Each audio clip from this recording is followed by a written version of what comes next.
Old is gold কথাটি যেমন সত্য তেমন সত্য হচ্ছে এই যে হুন্ডা সিডি80 এই বাইকটি কিন্তু খুবই জনপ্রিয় একটি বাইক।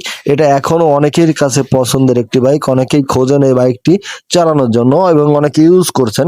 তো যারা ইউজ করছেন তাদেরকে কিন্তু একটা সমস্যার মধ্যে পড়তে হচ্ছে মাঝে মধ্যে, সেটা হচ্ছে এর ইগনিশন সিস্টেমটা হচ্ছে পয়েন্টে। তো পয়েন্ট বর্তমানে তেমন একটা পাওয়া যায় না, যে কারণে একবার ডিস্টার্ব দিলেই কিন্তু সমস্যা। তো সেক্ষেত্রে আমি আপনাদেরকে বলতে চাই এই বাইকটা কিন্তু সিডিআইতে রূপান্তরিত করা যায়। তো সিডিআই করতে গেলে আমাদেরকে কয়েকটি জিনিস পরিবর্তন করতে হবে, যেগুলো আমি আপনাদের দেখালাম। তো দেখেন এর ম্যাগনেটে কিছু কাজ আছে, এইগুলো করতে হবে। যারা মেকানিক তারা তো অবশ্যই জানেন কোথায় কি কাজ করতে হবে।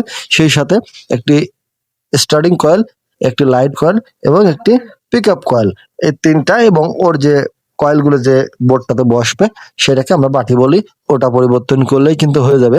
তো বন্ধুরা এই বাইকটি কিন্তু চালানোর জন্য অসাধারণ।